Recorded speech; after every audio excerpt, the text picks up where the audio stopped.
بسم اللہ الرحمن الرحیم۔ السلام علیکم۔ آج آپ اپنی اس کہانی کا 11واں حصہ سنیں گے۔ آپ جلدی سے ویڈیو کو لائک کر دیں۔ میں شروع کرتی ہوں۔ سمی نے کہا، جو بات میں تمہیں بتانے جا رہا ہوں پلیز اسے حوصلے اور صبر کے ساتھ سننا۔ سوہم کے دوسرے دن وہ خود عجیب اجڑی ویران حالت میں سندل کے سامنے بیٹھا تھا اور سندل نفرت بھری نگاہوں سے اس کا چہرہ کھوج رہی تھی۔ قندیل نے خودکشی کی کوشش کیوں کی مجھے نہیں پتا، میں یہاں صرف اپنی ہی پوزیشن کلیئر کرنے آیا ہوں۔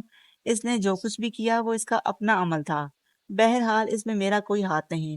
وہ آگے اور بھی کچھ کہہ رہا تھا۔ غصے اور طیش کے عالم میں سندل کی مٹھیاں بھیج گئیں۔ وہ اس کی معصوم بہن پر، جو اس کی کسی غلط حرکت کے باعث اپنی جان سے جا چکی تھی، الزام لگا رہا تھا۔ بجائے اپنی غلطی تسلیم کرنے کے اس پر بے راہ روی کا الزام لگا رہا تھا۔ میں نے ہمیشہ اسے اپنی بہن سمجھا اور کہا تھا، سندل تم جانتی ہو، ایک بات بتا سکتے ہو تم؟ اس نے اچانک ہی سمی کی بات کاٹی۔ میں نے تو تم سے کچھ بھی نہیں کہا نا، تم پر کوئی الزام، تہمت، بہتان نہیں لگایا نا، پھر تمہیں صفائی دینے کی ضرورت کیوں پیش آ گئی؟ اس کا ٹھنڈا لہجہ بھی اپنے اندر اتنی تپش لیے ہوئے تھا کہ سمی کی ہتھیلیاں نم ہو گئیں۔ تم مجھے اگر قصوروار نہیں سمجھتی تو یہ تمہارا بڑا پن ہے، ورنہ آنٹی کی باتوں سے مجھے اندازہ ہو چکا ہے کہ تم اور وہ میرے بارے میں کیا سوچ رہی ہیں، اور میں اپنے ضمیر کے آگے بھی تو۔ یہ تمہارے چہرے اور گردن پر نشان کیسے ہیں؟ سمی کی بات سندل کے آگے پھر ادھوری رہ گئی تھی، اور اس بار اسے یوں لگا جیسے اس کے پاس کہنے کے لیے بھی کچھ باقی نہیں بچا۔ سندل، اس نے اپنا گلا کنگھار کر صاف کیا، میں تمہیں اس دن کی ایک ایک بات حرف بہ حرف بتا دوں گا، تم یقین کرنے والی بنو تو صحیح۔ اس کے الفاظ حلق میں اٹکنے لگے۔ سندل کی چھیدتی طنزیہ نگاہیں اس کے چہرے پر جمی تھی۔ اس نے جرم کیا نہیں تھا، مگر وہ خود کو مجرم سا سمجھنے لگا تھا۔ اپنی گندی زبان سے میرا نام مت لو، اور ابھی اور اسی وقت یہاں سے دفع ہو جاؤ، اس سے پہلے کہ میں فون کروں اور پولیس کو بلاؤں۔ سمی اس کی طرف دیکھتا رہ گیا۔ یہ وہ لڑکی تھی جس نے کبھی 2 منٹ سے زیادہ اس کی آنکھوں میں جھانک کر نہ دیکھا تھا، اور آج وہی لڑکی اس کی آنکھوں میں آنکھیں ڈال کر اسے دھمکی دے رہی تھی، اور سب سے بڑھ کر یہ کہ اس نے اس لڑکی سے محبت کی تھی، اپنے دل کی گہرائیوں سے اور اپنے جذبوں کی تمام تر سچائیوں اور پاکیزگی کے ساتھ۔ جن آنکھوں میں اس نے اپنے لیے ہمیشہ محبت دیکھی تھی، احسان مندی، شکرگزاری، الفت اور حیا دیکھی تھی، آج ان آنکھوں میں کیا کچھ نہ تھا، نفرت، بیزاری اور بے اعتباری۔ اور یہ دیکھنا سمی کی برداشت کے لیے بہت بڑا امتحان تھا۔ وہ بنا کچھ بولے اٹھ کھڑا ہوا۔ اس کا سر جھک گیا تھا۔ وہ سندل کا دل صاف کرنے میں ناکام ہو گیا تھا۔ وہ اپنے آپ کو بری نہیں کر پایا تھا۔ وہ اسے قصوروار اور گناہ گار سمجھتی تھی۔ یہ بات سہنا اس کے لیے آسان نہ تھا۔ اور جاتے جاتے ایک بات اور سنتے جاؤ، میں زندگی میں آئندہ کبھی تمہاری صورت دیکھنا چاہتی ہوں نہ آواز سننا چاہتی ہوں۔ بہتر ہوگا تم آئندہ کبھی میرے سامنے آنے کی غلطی مت کرنا۔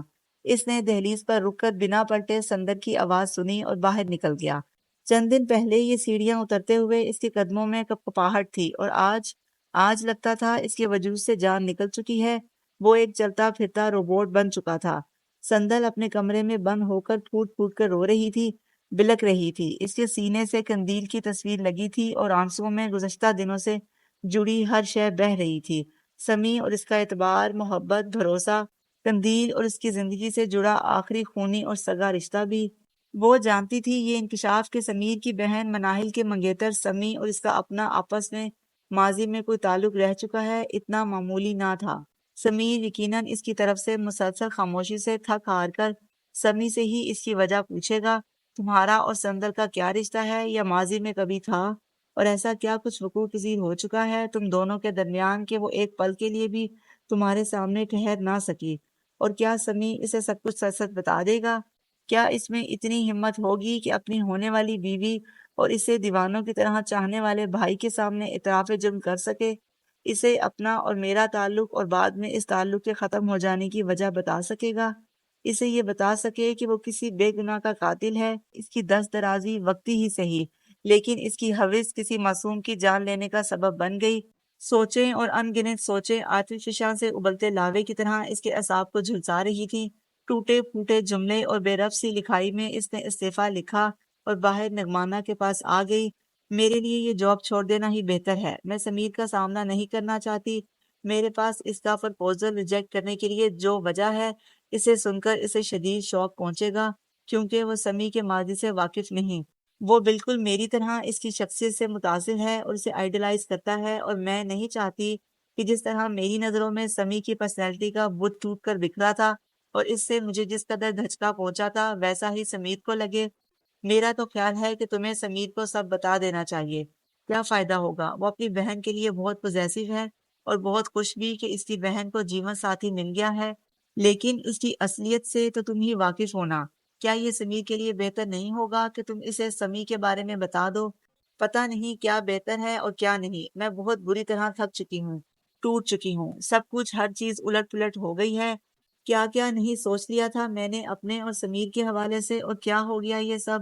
اس نے ہارے ہوئے انداز میں سر دونوں ہاتھوں میں گرا لیا۔ نگمانا تعصب سے اسے دیکھنے لگی۔ لاؤنج سے نگمانا کے بولنے کی آواز آ رہی تھی۔ وہ بہت زور زور سے روتے ہوئے بات کر رہی تھی۔ اس نے گہری نیند سے جاگ کر اندازہ لگانے کی کوشش کی کہ کون آ سکتا ہے۔ اس وقت رات کے 2:30 بج رہے تھے۔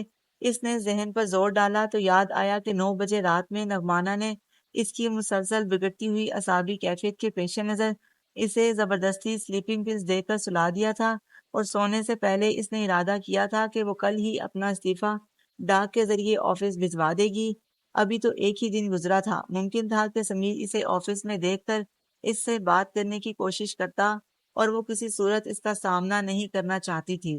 قندیل کی یاد اور اس کی موت کی اعصاب شکن تکلیف سالوں بعد پھر سے اس کے ذہن پر سوار ہونے لگی تھی۔ پتہ نہیں وہ کتنی دیر وہاں بیٹھی کھوئی رہتی، مگر نگمانا کی آواز نے اسے پھر سے چونکا دیا۔ اس بار اس نے کوئی مردانہ آواز بھی سنی، اور یہ آواز کسی اجنبی کی نہیں تھی۔ اس نے بے اختیار اٹھ کر باہر کی طرف دوڑ لگائی اور لاؤنج میں پہنچ کر ساکت ہو گئی۔ وہ سامنے ہی بیٹھا تھا۔ نگمانا اس کے برابر میں اس کے کندھے پر سر رکھ کے رو رہی تھی۔ وہ خوش بھی تھی اور رو بھی رہی تھی۔ بلا شبہ ان کی کیفیت بالکل سندل جیسی تھی، جس کی سمجھ میں نہیں آ رہا تھا کہ اپنی جذبات کا اظہار کیسے کرے، بلکہ وہ تو شاید اپنے رد عمل کو ٹھیک سے پہچان بھی نہیں پا رہی تھی۔ اسے خوش ہونا چاہیے یا اسے غصہ کرنا چاہیے، یا پھر نگمانا کی طرح ہی دوڑ کر سالوں بعد وطن واپس لوٹے اپنے بھائی سے لپٹ جانا چاہیے۔ فاخر کی آمد مایوس اور دکھی زندگیوں میں خوشیوں بھری ہلچل لانے کا سبب بنی۔ وہ پہلے سے بہت بدل گیا تھا۔ وہ بہت فرشناس ہو کر واپس لوٹا تھا، اور بہت پیسے والا بھی۔ چند ہی دنوں میں اس نے اپنے اخلاق اور رویے سے نگمانا اور سندل پر یہ بات واضح کر دی تھی کہ وہ محض ان لوگوں کا خیال کر کے ہی بیرون ملک سے واپس آیا ہے۔ سب سے بڑھ کر یہ کہ اس کے ساتھ کسی گوری میم کا دمچھلہ نہیں تھا۔ قندیل کی حادثاتی موت کے بارے میں اسے نگمانا نے ہی سرسری اور محتاط انداز میں بتا دیا تھا۔ بعد میں اپنا گھر تبدیل کر لینے کے بارے میں بھی اس نے موجودہ گھر کا ایڈریس بھی بہت مشکلوں سے حاصل کیا تھا۔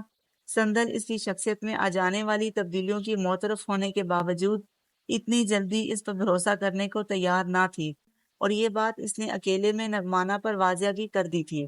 نگمانا کو حسب توقع حسب معمول دکھ تو ہوا تھا، مگر وہ اس کی کیفیات سمجھ رہی تھی۔